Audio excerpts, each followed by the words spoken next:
예, 이제 28장까지 있는 중에 오늘 27장 뒷부분입니다. 이제 사도행전 오늘하고 두 번 더 하면 끝나게 될 것 같은데요. 두 번 정도 계획하고 있는데 끝나고 나면 그 다음에는 이제 어디로 갈까? 예, 오래전부터 사도행전이 끝나면 이제 어디로 갈까 생각하고 있었는데요. 주문을 받아서 제가 하면 좋겠지만 하나님 말씀을 걸을 수는 없고요.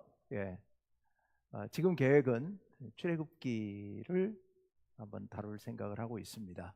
그래서 끝나고 나면 출애굽기를 처음부터 끝까지 하나 한 글자 한 글자 다 보지는 않을 거고요. 좀 중요한 부분 중심으로 이렇게 하도록 그렇게 하겠습니다. 자, 이제 지난주에 27장 1절부터 26절까지 말씀을 보았는데 그 대목 잠깐 좀 점검해 봅시다. 바울이 이제 죄수의 몸으로 드디어 가이사랴를 출발해서 로마를 향해서 배를 타고 이동하게 됩니다. 죄수의 몸, 그러니까 다른 죄수들과 함께 호송하는 백부장과 군인들, 그리고 다른 배를 얻어 타고 이렇게 삭을 주고 이제 얻어 타고 이동하겠죠. 처음에는 아드라무테노로 가는 배를 얻어 타고 출발해서 가다가 중간에 터키 남쪽에서 배를 지금 갈아탄 거예요. 이번에는 알렉산드리아에서 출발한 배, 이탈리아까지 가는, 로마까지 가는 그 배를 타고 이동을 합니다. 오늘 아까 나왔습니다마는 탄 사람이 276명, 그리고 화물을 잔뜩 실었어요. 밀 같은 곡물을 잔뜩 실었어요. 요즘도 276명 정도 타고 화물 싣고 그러면 굉장히 큰 배에 속할 텐데 이 당시에 지금 2000년 전에 엄청나게 큰 배였죠. 하지만 바다에 풍랑이 몰아치니까 뭐 어찌할 수가 없는 거죠. 그래서 쭉 이동하다가 그레데, 요즘 크레타섬에 도착했는데 바람이 거꾸로 역방향으로 불기 때문에 갈 수가 없어서 이제 겨울이 지나고 봄이 돼서 방향이 바뀔 때까지는 거기 멈춰야 되는 상황인데 미항에서 멈추자고 바울이 얘기를 했지만 사람들이 베닉스로 가서 멈추는 것이 훨씬 좋겠다. 거기가 좀 더 큰 항구고 생활이 편리할 것 같으니까 겨울 내내 몇 달 동안 지내려면은 이 좁은 미항 구석에 있는 것보다는 베닉스로 가는 게 좋겠다 해서 가지 말라는데 불구하고 바울은 가지 말라. 그리고 다른 사람들은 가야 되겠다 해서 출항했다가 광풍을 만나가지고 지중해를 표류하게 된 거죠. 무려 14일 동안이나 해도 달도 볼 수 없는 그런 깜깜한 폭풍 속에서 14일 동안 짐 뭐 다 버리고 도구들 다 버리고 그리고 대책 없이 떠밀려 돌아다니는 그런 상황입니다. 거의 살 가망이 없어진 그런 상황이에요. 그런데 그런 중에 지난번 끄트머리에서 하나님의 사자가 밤에 바울에게 나타나셔가지고 말씀을 하시죠. 안심해라.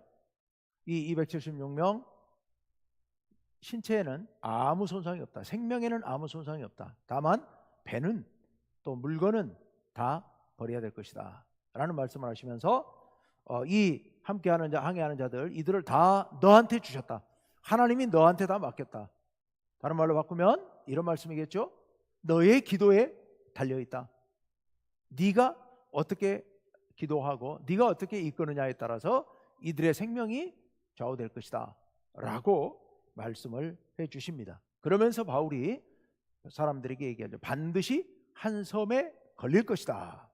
반드시 한 섬에 걸릴 것이다. 믿었을까요? 사람들이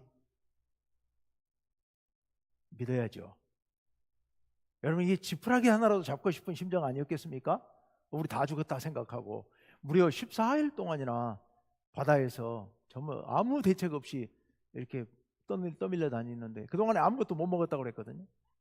그런 정도였으니까, 이러니까 바울의 그 말 한마디가 얼마나 큰 힘이 되었을까. 하나님이 우리를 안 버린다고 그러셨단다. 뭐 하나님을 믿든 안 믿든 뭐 믿는 사람이 몇이나 됐겠습니까? 대다수 안 믿는 사람들이었겠지만, 그러나 희망적인 얘기를 하니까 그래서 믿고자 했겠죠. 더더군다나 여러분, 그 사람 보면 알잖아요. 이게 바울의 그 확신에 찬 모습, 이게 원래 믿음이 없었던 사람도 아마 바울의 일관되고 그리고 전혀 불안해하지 않고 확신에 찬 모습, 그 모습만 봐도 사람들은 아마 믿음이 저절로 가지 않았을까 그런 생각이 듭니다. 인간은 좀 어리석거든요. 그러니까 광화문의 전모 씨가 왜 그렇게 사람들이 거기에 그렇게 그 말을 듣고 거기에 혹하나, 그 말의 언어의 기법이 자기 확신에 차가지고 막 그렇게 계속해서 세뇌를 시키면요, 사람이 그냥 쑥 넘어갑니다. 그게 인간의 생각이라는 게 참 어리석어서 그 빠져들게 되어 있습니다. 그런데 가짜로 거짓으로 그렇게 해도 나 넘어가는데, 바울이 진심으로 하나님을 믿고 하나님의 말씀을 믿고 그리고서 이렇게 확신에 찬 얼굴로 다 불안에 벌벌 떨고 있는 그들에게 이야기를 할 때 그들은 아마도 마음 가운데 든든했을 거예요. 믿어졌을 거예요. 믿어졌을 거예요. 그래서 바울을 죄인이었음에도 불구하고 신뢰하게 됐을 것이다. 우리 지금 어디쯤 왔는지 지도를 잠깐 좀 볼까요? 예, 뭐 자세히 안 봐도 돼서 제가 이렇게 넓게 좀 잡았습니다. 지중해상에서 지금 한 중간에 미항이라는 데 중간에 있는 섬, 저기서 출발해 가지고 저기 지금 곧 멜리데, 다음번에 멜리데로 갈 겁니다. 근데 거의 가까이까지 가버린 겁니다. 풍랑에 떠밀려서 자기들이 어디 있는지도 몰라요. 지금 자기들이 아프리카에 내려가서 부딪힐까 봐서, 요 아래쪽이 지금 아프리카인데 아래쪽 아프리카에가 부딪힐까 봐서 그래서 겁먹을 만큼이나 어디 있는지도 모른 채 떠밀려 다닌 게 거의 지중해 절반을 건너가서 이탈리아 남단에 있는 멜리데 섬 가까이까지 가버린 겁니다. 어디가 어딘지도 모른 채요. 평소에 다니던 항로도 아니고요. 자, 그렇게까지 갔다. 자, 그런데 이제 오늘 말씀이 시작됩니다. 27절 말씀 같이 봅시다. 다 같이요. 시작. 10날째 되는 날 밤에 우리가 아드리아 바다에서 이리저리 쫓겨가다가 자정쯤 되어 사공들이 어느 육지에 가까워지는 줄을 짐작하고. 아멘. 10나흘째 되는 날 밤에 아드리아 바다에서 이리저리 쫓겨다녔다. 지금 지중해를 이야기합니다. 원래 지금도 아드리아해가 있는데, 아드리아해는 로마하고 크로아티아 사이에 있는, 그러니까 그리스 그 반도 사이에 있는 그 좁은 바다를 얘기하는데, 이 당시에는 아드리아 바다를 요 밑에까지 쭉 내려서 얘기해서 지중해 중간까지를 지금 아드리아 바다라고 그럽니다. 거기서 이리저리 바람에 쫓겨다니다가, 바람에 그냥 정처 없이 밀려다니는 거죠. 그러다가 자정쯤 됐는데 사공들이 육지에 가까워진다는 것을 짐작했다는 거죠. 배 오래 타고 다니는 사람들은 뭐 냄새만으로도 육지가 가까운다는 거, 또 바람의 느낌만으로도 안다 그러죠. 그래서 짐작을 한 겁니다. 이제 살았나 보다. 이제 살았나 보다. 육지에 가까워지고 있으니까 이제 살았나 보다. 그래서 살아날 희망을 품게 된 것 같아요. 28절과 9절은 보지 않겠습니다만은, 물을 이제 사공들이 바다를 재봅니다. 그랬더니 20길이다. 한 30여 미터 됐겠죠. 또 좀 가다가 또 재보니까 15길이다. 15길이면 한 20여 미터 되겠죠. 그 정도 바다가 점점 얕아지는 것을 느낀 거죠. 그리고 거기서 멈춥니다. 멈춰요. 왜냐하면 더 가면 위험할 수 있으니까요. 더 가면 큰 배이기 때문에 배 바닥에 돌이나 부딪혀버리면 거기서 오도 가도 못하게 될 수도 있는 거니까. 아직은 20m 깊이면은 바다 깊이 꽤 되는 깊이여서 거기서 배가 깨지면 죽을 수 있으니까 그만 멈추고 닻을 내려서 배가 못 움직이게 고정을 시켰다 하는 얘기입니다. 그렇게 해서 고정시켜 놓고 날이 셀 때까지 기다렸다. 자, 30절로 갑니다. 다 같이요. 시작. 사공들이 도망하고자 하여 이물에서 닻을 내리는 채 하고 거룻배를 바다에 내려놓거늘. 예, 사공들이 먼저 도망치려고 거룻배라고, 작은 배, 그 이제 큰 배는 항구에 가서도 안으로 바짝 접안할 수가 없으니까 좀 띄워놓고 거기서 작은 배로 사람을 실어 나를 그런 배를 이야기하죠. 그 배에 싣고 다니거나 달고 다니는데 그것을 이제 내려놓고 도망치려고. 왜냐하면 도착해가지고 이제 배 타고 가자 그러면 어떻게 될 것 같아요? 막 우르르 사람들이 몰리고 밀고 난리가 나고, 그러다 보면 자칫 잘못하면 선원들은 도망 못 갈 수도 있는 거니까. 그러니까 아예 그냥 다른 사람이 어찌 됐건 배 타고 우리가 먼저 살자, 우리가 먼저 도망쳐 버리자 하고서 거룻배를 내려놨다는, 바다에 내려놓고 도망칠 기회를 보았다 하는 그런 이야기입니다. 여러분, 지금 그 엄청난 거리를, 그 엄청난 시간 동안, 거의 보름 2주 동안 그렇게 바다에서 생사를 오가면서 바다에서 고생하다가 이제 살 날이 됐어요. 그동안에 어땠겠습니까? 너무 불안했겠죠. 이게 도대체 살 수가 있는 건지 어디로 가는 건지 정말 불안했을 거예요. 그런 불안한 상황 가운데서 먹지도 마시지도 못하는 그런 상황에 있었습니다. 그때 바울이 나와서 아까 얘기했던 것처럼 그런 희망적인 얘기를 해주고 안심을 시켜주고 그렇게 했단 말이죠. 그럴 때까지만 하더라도 그들이 그래도 바울을 바라보면서 똘똘 뭉쳐서 그래도 한 마음으로 어떻게든 우리가 살기를 바라는 마음으로 또 기도하는 마음으로 아마 그렇게 지냈겠지요.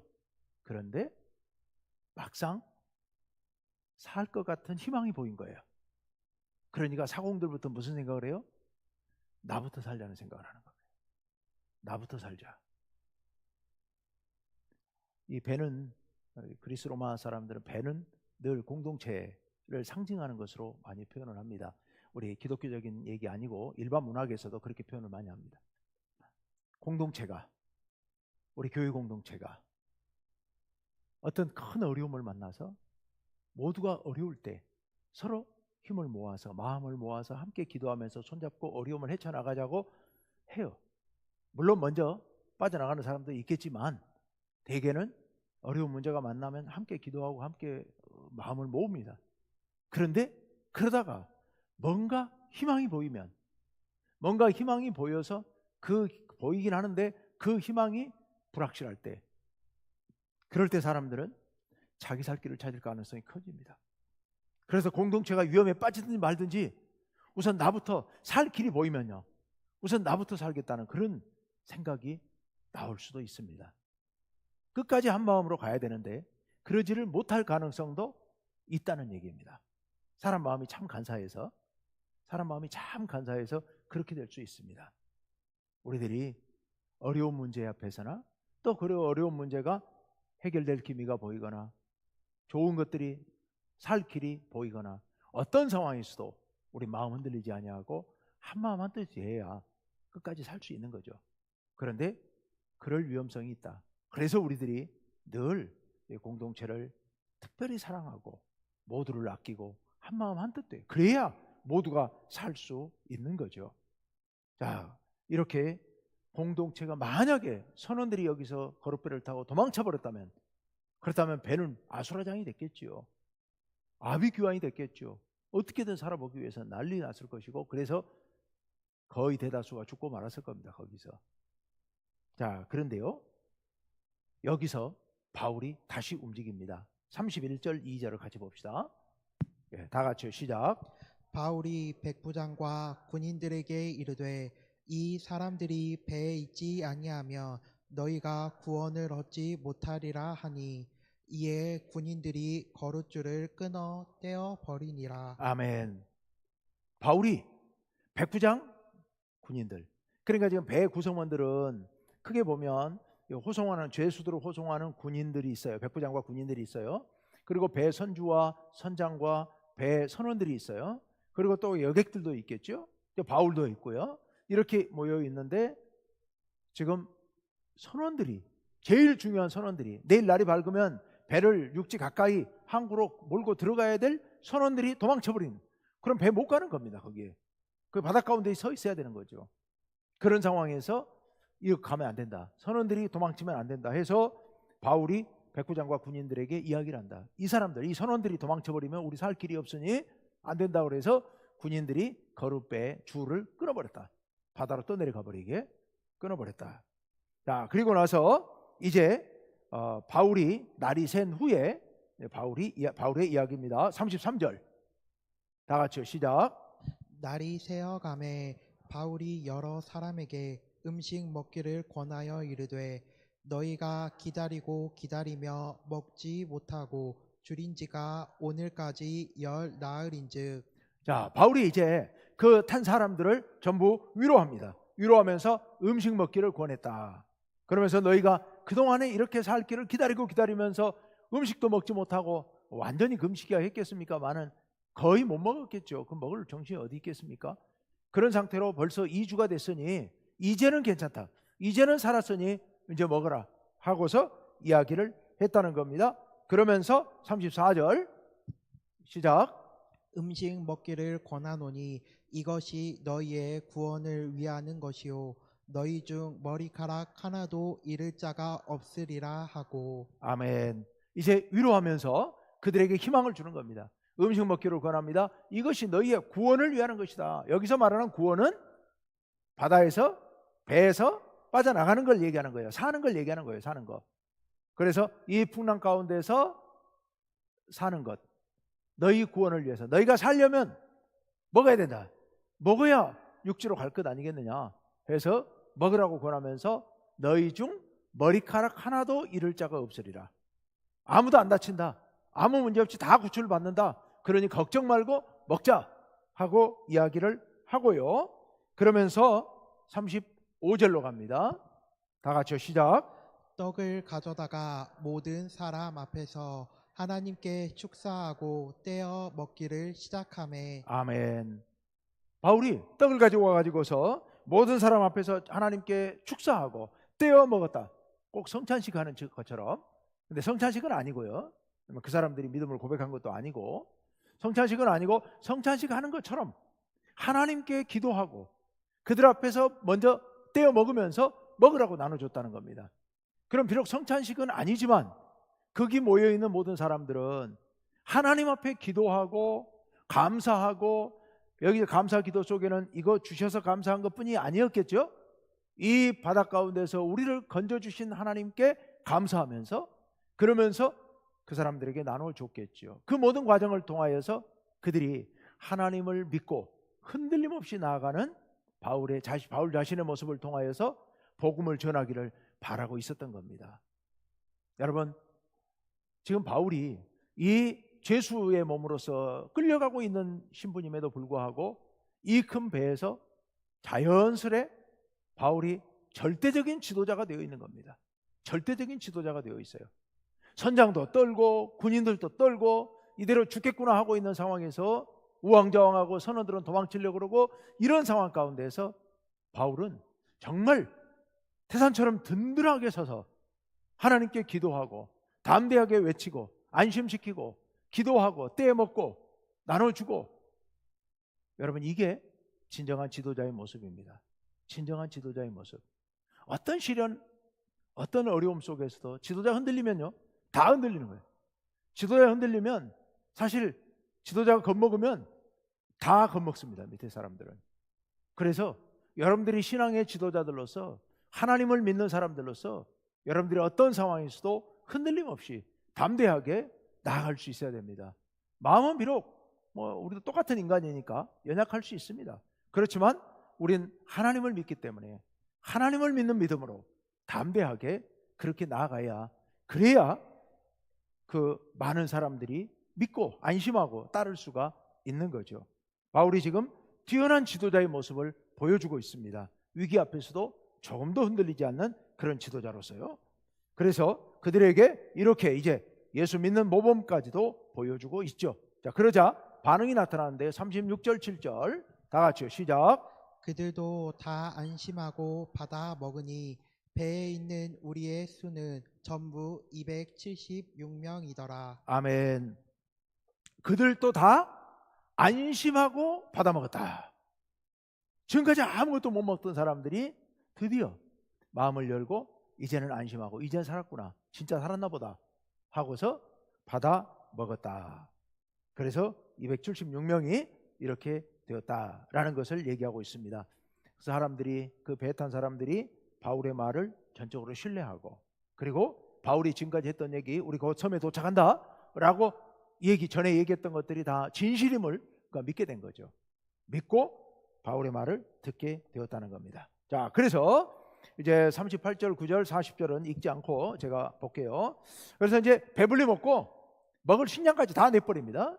먹을 식량까지 다 바다에다 풀어버리고 배를 가볍게 해요. 왜냐하면 배가 짐이 있으면, 조금이라도 짐이 있으면, 무거우면 좀 더 가라앉으면 안으로 못 들어갈 수 있으니까, 그러니까 다 내버리고 최대한 가볍게 그렇게 하고, 이제 날이 새고 보니까 어떤 땅인지를 알지 못하겠지만 경사진 해안으로 완만하게 돼 있는 그런 항구를 만나게, 항만을 보게 됩니다.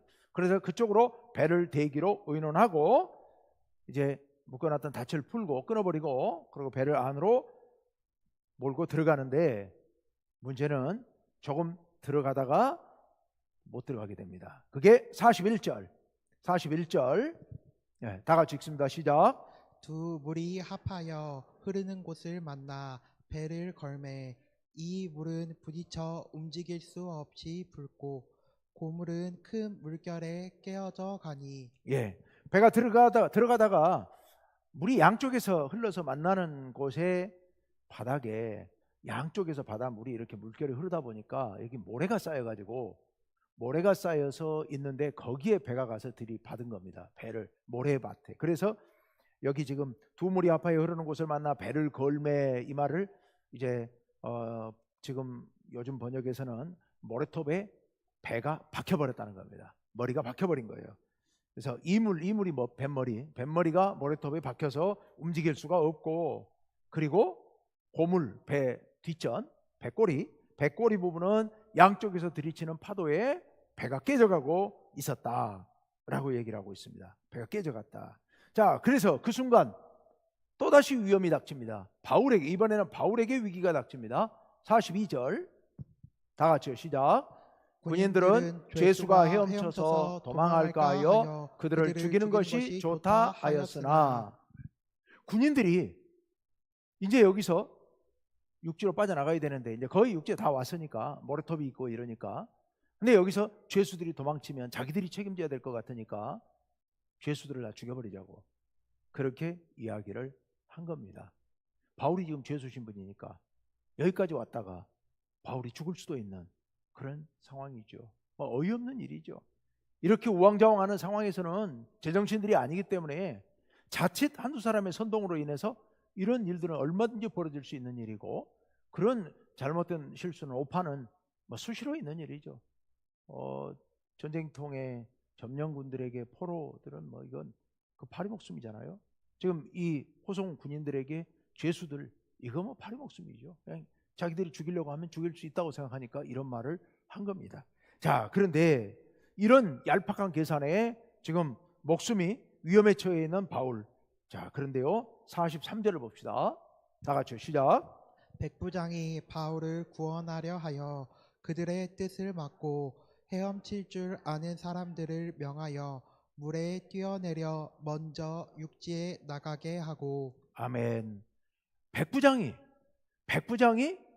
바울의 그동안의 행적을 아니까 백부장이 바울을 살리려고 못하게 군인들을 막았다는 겁니다. 바울이 그들을 다 살려냈는데 백부장이 바울을 알아보고 그 생명을 지켜주기 위해서 그렇게 했던 거죠. 그래서 헤엄칠 줄 아는 사람들은 뛰어내려서 헤엄쳐서 가고, 그리고 마지막 44절 다 같이요. 시작. 그 남은 사람들은 널조각 혹은 배 물건에 의지하여 나가게 하니 마침내 사람들이 다 상륙하여 구조되니라. 아멘. 배에 있는 널조각 같은 것들, 탈만한 조각들을 의지해서 육지로 다 나가서 한 사람도 죽지 않고 276명이 모두 다 구출됐다라는 그런 말씀입니다. 지난번과 두 번에 걸쳐서 사도행전 27장 전체에서 그 풍랑이는 지중해 바다를 건너왔는데요. 건너와서 보니까 아까 우리 지도에서 봤습니다마는 원래 바울이 가려고 그랬던 로마까지 가버린 겁니다. 그 풍랑 속에서.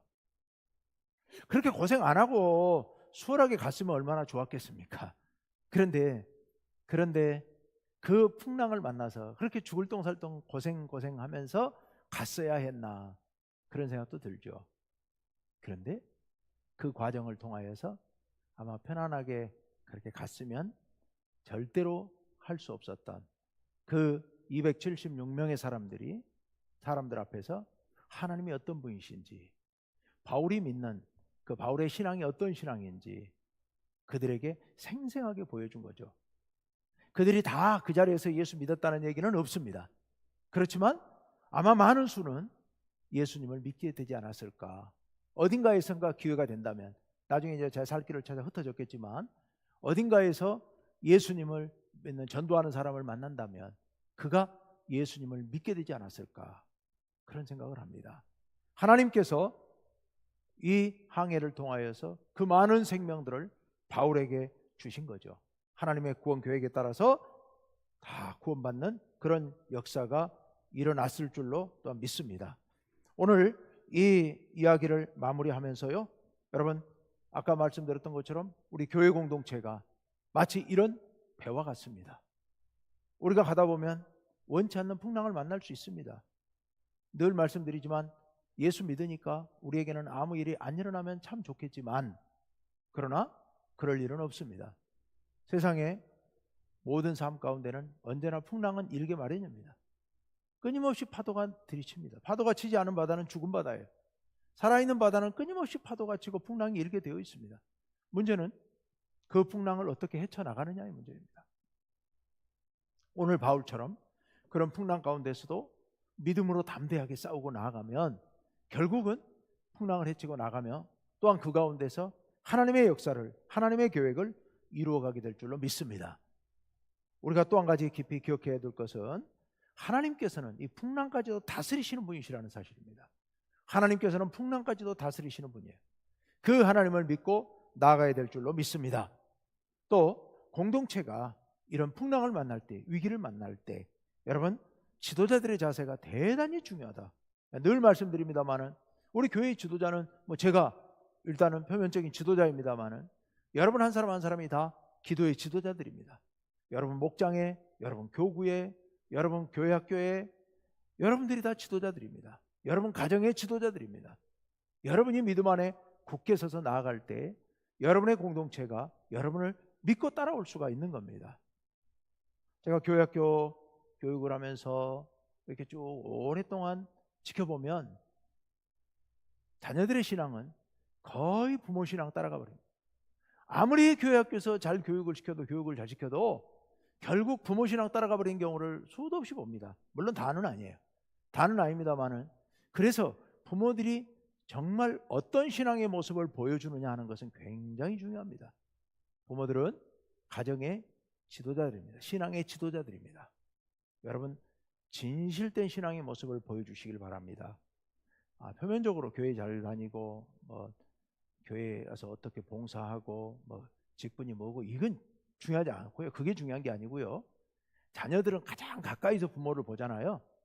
그러니까 자녀들한테는 거짓은 안 통합니다. 다른 사람한테는 통해도 자녀들한테는 거짓은 안 통하잖아요. 자녀들은 부모의 진심을 다 보고 있습니다. 얼마나 부모가 진심으로 하나님을 믿고 하나님을 섬기는지 하는 것을 자녀들은 사실 속속들이 다 보고 있습니다. 그래서 여러분들이 정말 진심으로 하나님을 섬기는 그런 모습의 본을 보여주셔야 돼요. 그래야 여러분 가정이 정말 신앙의 아름다운 공동체로 든든히 서갈 수가 있을 겁니다. 오늘 이 말씀 가운데서 지도자의 자세가 어떠해야 되는지 바울을 통하여서 배우시기를 간절히 바라고요. 얄팍한 계산 때문에 이렇게 저렇게 흔들리는 모습이 아니라 든든히 서 있는 바울과 같은 그런 모습을 본받으시기를 간절히 바랍니다.